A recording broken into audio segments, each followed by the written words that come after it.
All right, guys, so eight's just a number today. Yes. Okay, Dr. D. Yes. Okay, introduce yourself, my brother. Hey, I'm Hector, the founder of Infinity Sports Institute. He's the man. He receives us on this amazing event here. Infinity, that's where Dr. D Biohacks is in. And man, this place is amazing here in Miami. Thank you, Hector, for always having us. For sure. And man, this guy knows a lot of a topic that's very important for us to talk about is how to keep on performing despite of injuries. And we all know that, jiu-jitsu, we're like, there's no going out of actually getting injured, right? It's a part of the sport, not only jiu-jitsu, but any sport, especially if we're talking about high performance. It's just about when. And when it happens, how do you actually balance the training so you can keep on doing? Hector, so man, awesome to have you with us. For sure. No, Dr. D. Let's go. Let's do it. Let's do it. So I've known Hector for what, going on 7-8 years, something like that? Yeah, something like that. We met at Bible study at church. There you go. Started at a good place. And so I've learned a lot with Hector.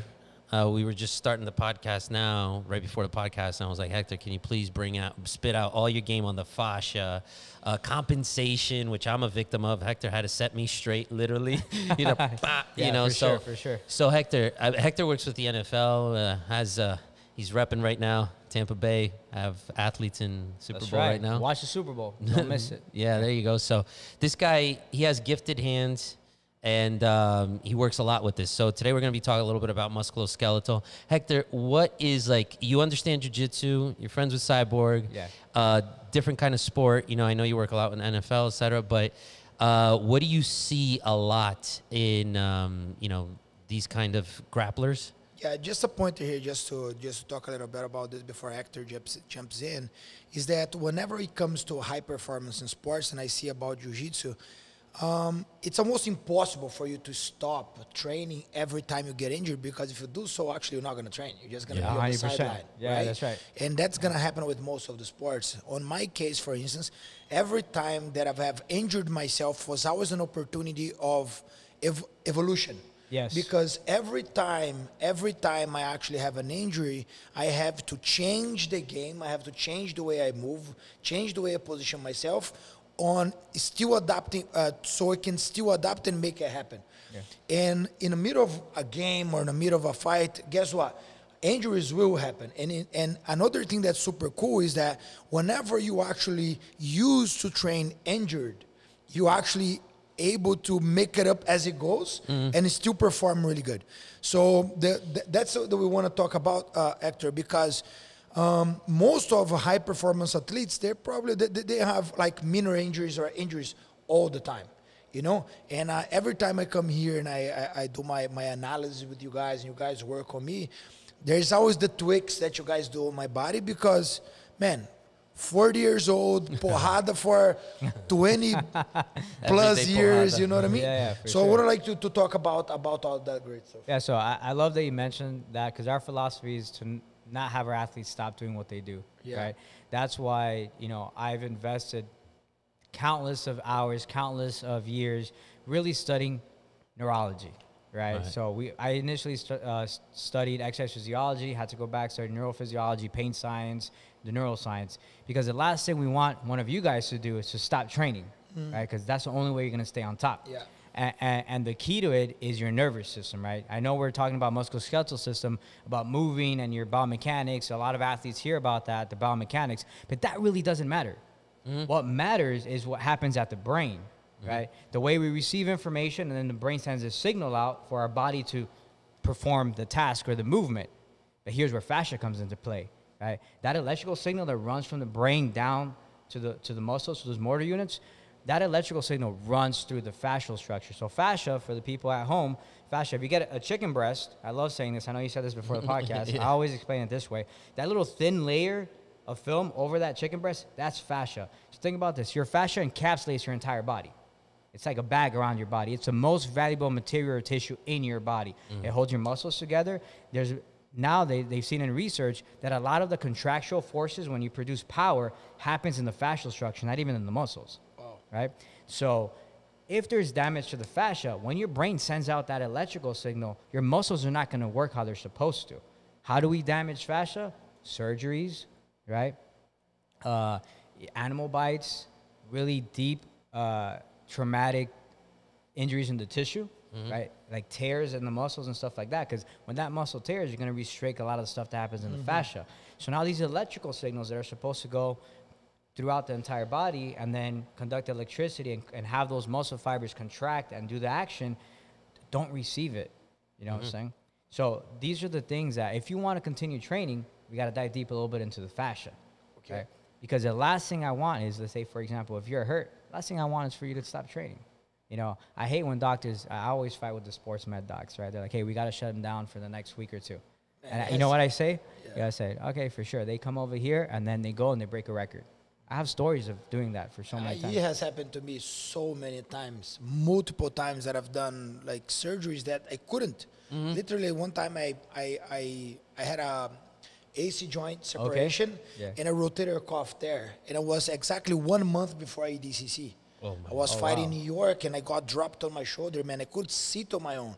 But it was 1 month before the biggest tournament in the world, like the Olympics of Jiu-Jitsu. Happens only every 2 years. And I went to the doctor, supposedly one of the best shoulder doctors there is in Miami. And the guy looked at me and was like, okay, surgery. I was like, my man, wait.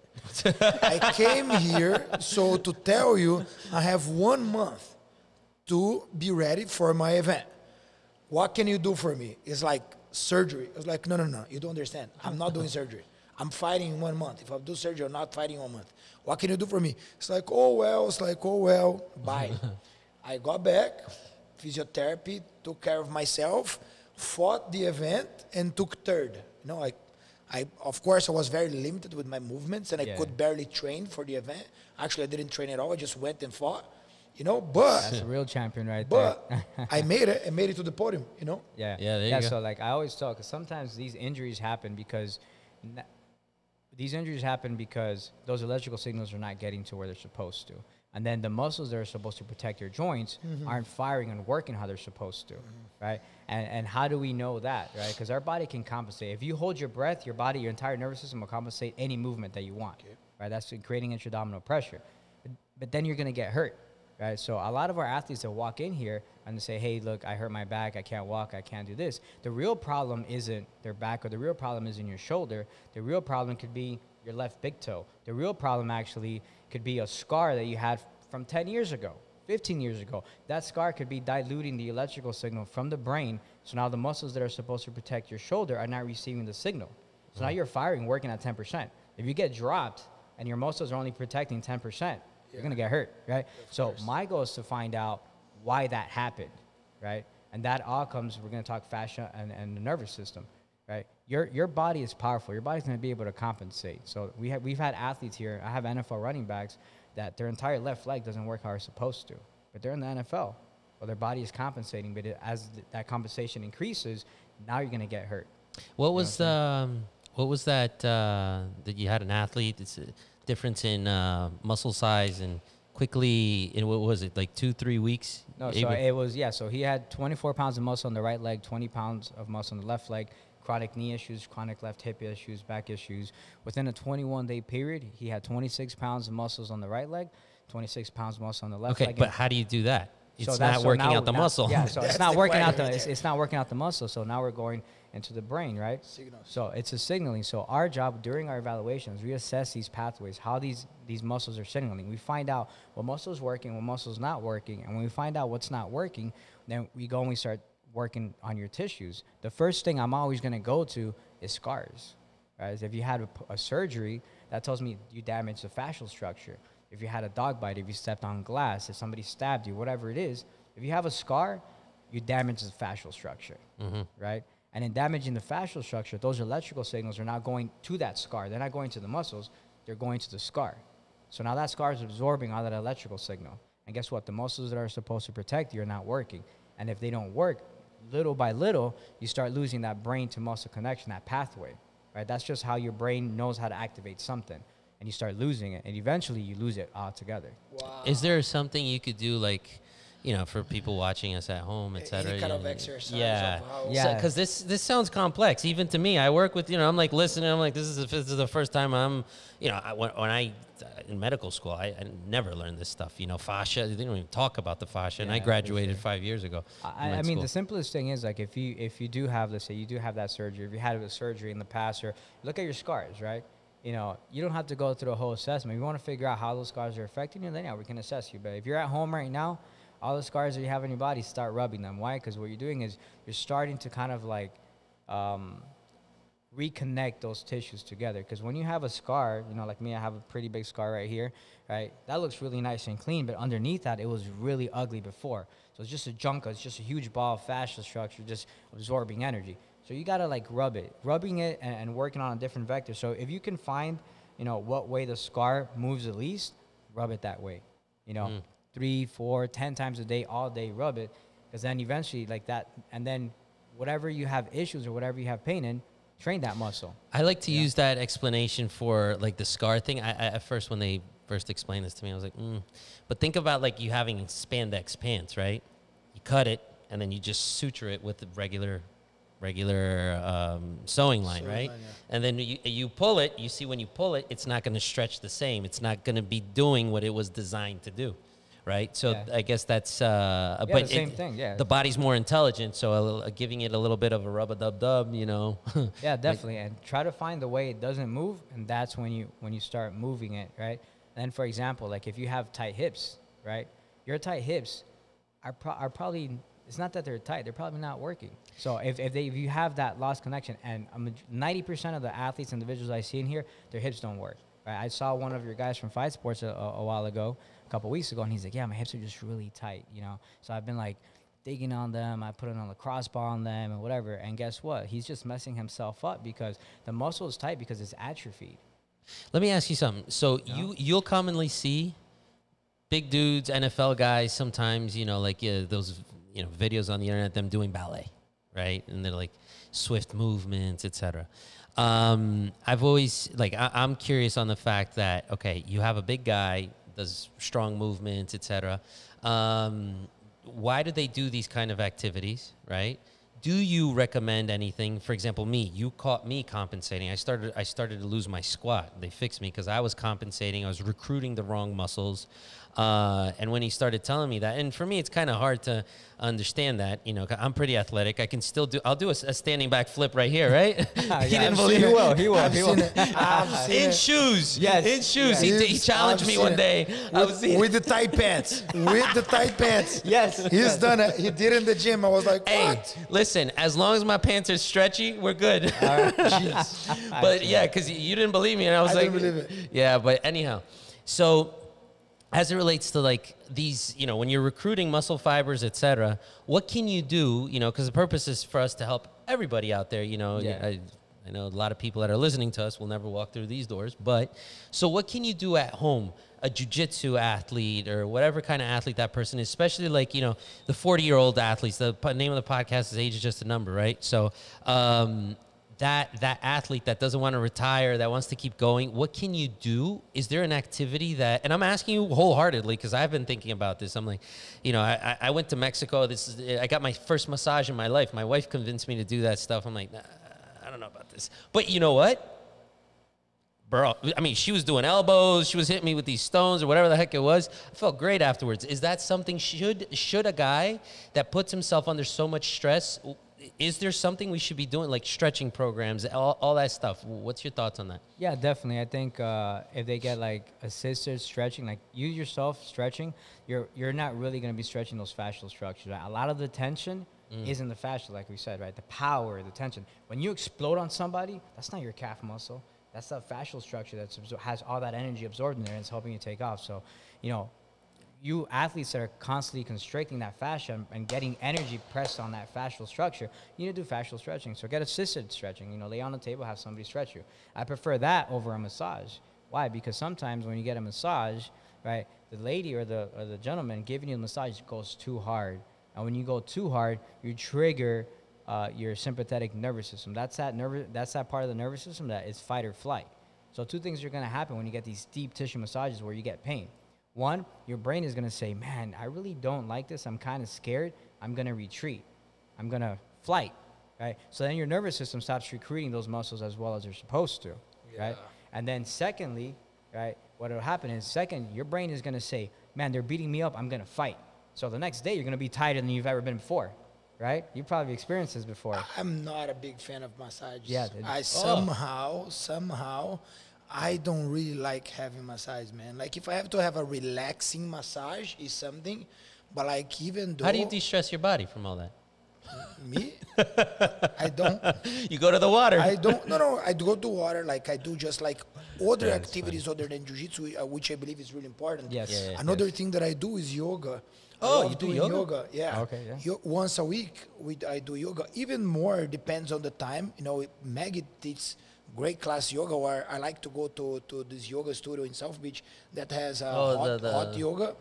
Oh, that Berkrim thing? I forgot the name now, but like it's super cool, you know, and it's good for me, you know, like 'cause again, you know, like I'm naturally flexible, but over the years, man, wanting or not, like you know, like your body starts, you know, like switching up the way you move, or you start getting obstructions or things like that.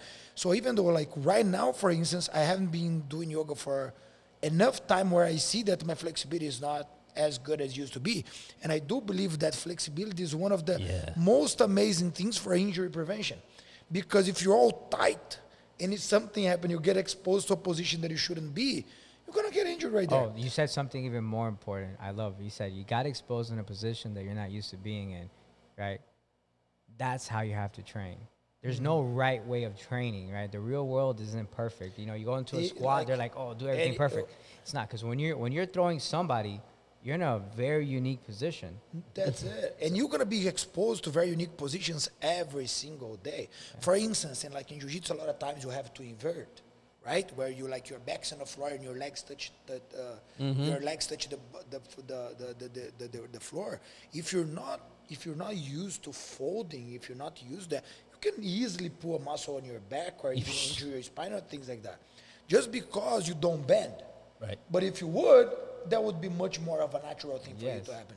So it's very important for all of us to understand the limitations that our body has, period. You know, because a lot of times people try to run away from the limitations instead of facing them. Right. You know, and I do believe that stretching, I love stretching. I do believe that's very, very, very important to everyone. Like have stretching routines on a daily basis, or at least do like a bigger stretch or like a yoga class or something towards that at least once a week. Let's say. Yeah, definitely, because you're gonna release a lot of tension in the fascial structure. Because this is why, like, all my NFL guys, I almost ban them from getting massages, right? Because the thing is, if you go really hard, you can shut off a muscle.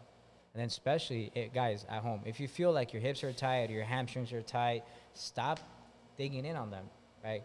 And you would know at home, you probably have been digging in on your hamstring for 10 plus years, right? And they're still tight, right? How about you strengthen them? That's different. They feel tight because, one, they're either super weak, so the muscle has atrophy, and it still pulls on both ends. Yeah. So if you have the sensation of tightness, or it's overworking for something. So if your hamstrings are tight, strengthen the muscle above or below, right? If your hips are tight, strengthen the hip, right?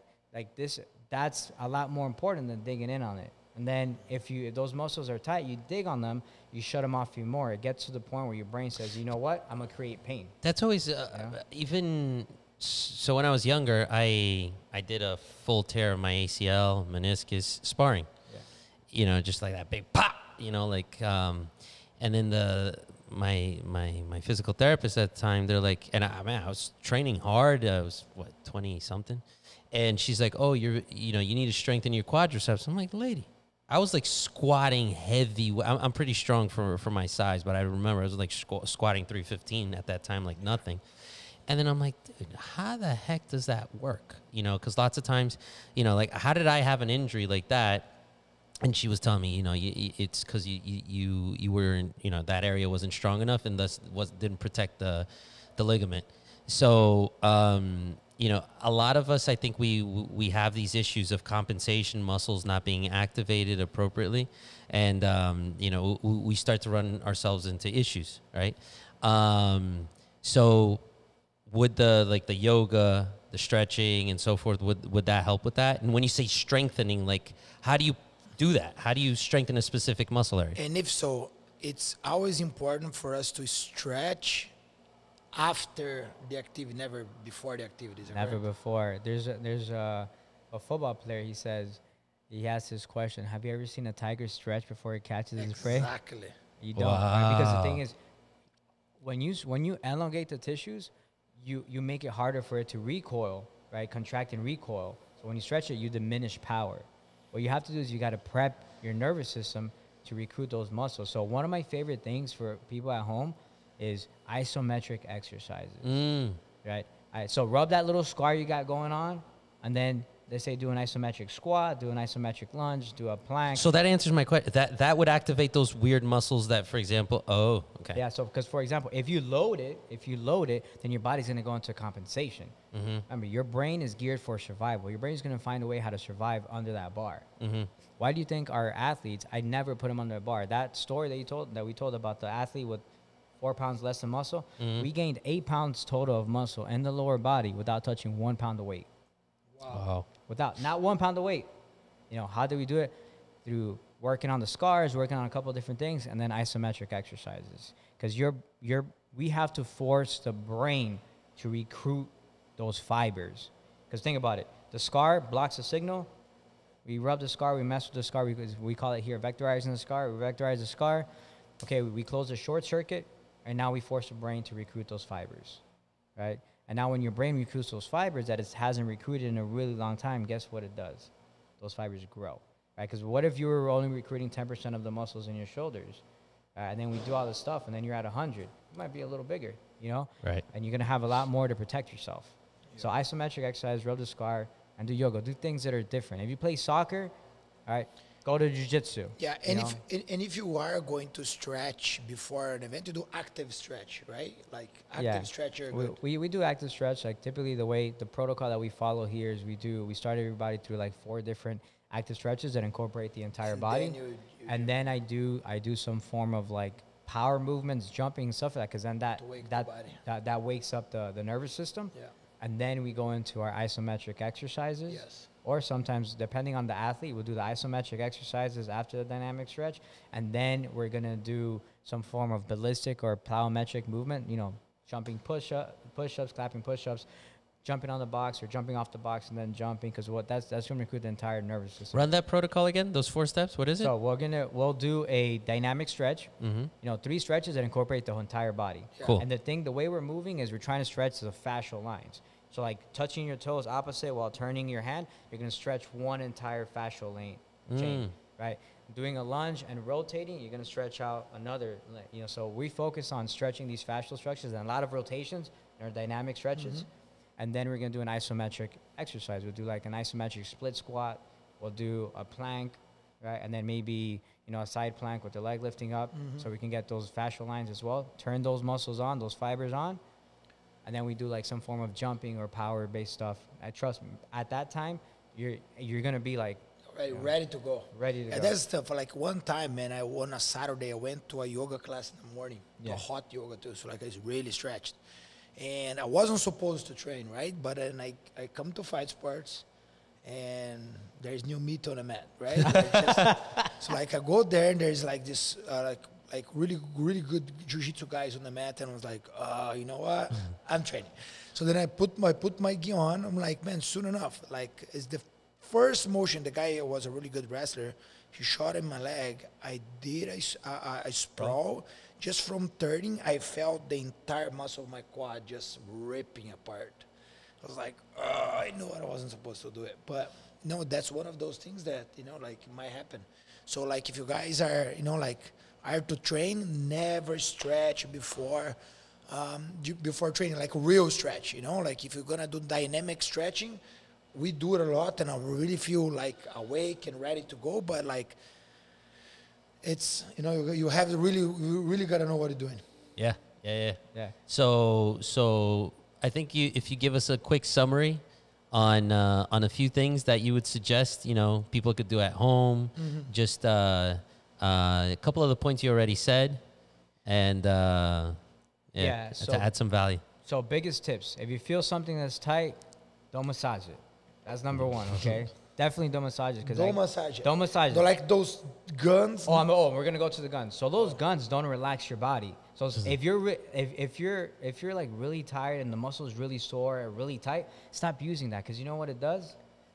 Anything over 120 revolutions per minute, it turns on the muscle. Yeah. So if you have, let's say your lower back is super tight and you see like it's really tight, you see the muscle really tight and hard, the more you use that gun, the tighter that muscle gets. No way. Yeah. Because you're turning it on, right? You want to, if you have a trigger point, right, like a knot, and you use that, it's going to make that knot even harder. Mm-hmm. You know what's better? I'm gonna go. Go ahead. Use a toothbrush. Yeah. So guys, grab the toothbrush, really soft toothbrush, and rub it over. That feels good. So that's signaling to the brain saying, hey, that feels really good. Let's relax. And you'll see, like within 30 seconds to 60 seconds, that knot is gonna go. I see you with toothbrushes all the time. We call that Weapon X here. We have Weapon X. Yeah, we did it with your mom. Remember, your mom was really tight. Yeah. I gave his mom a toothbrush, and he's like, "What are you doing?" Oh yeah. She called me about it. She's like, he gave me a toothbrush for my back or something. I'm like, no, use it, mom. Makes sense. And it's fun. Before, I don't think I ever told you, I did a few months of PT school before medical school. That's the first thing they told us. You know, like that percussion type rhythm on your body activates your body. And it's something they talk about all the time. You guys talk about. It's like you're activating the body when you're percussing it so fast and hard, right? So when are you supposed to use those guns? Right before you get on the mat. To activate your To muscles activate so the you muscle. can actually go train. Yeah, and one of the best things you can activate is actually the abdominals, because a lot of us, we sit down a lot. You know, your training is your life, right? But you might have some students that just like, they just work the 9 to 5, or we're working with athletes or consulting, and then they go and then train, right?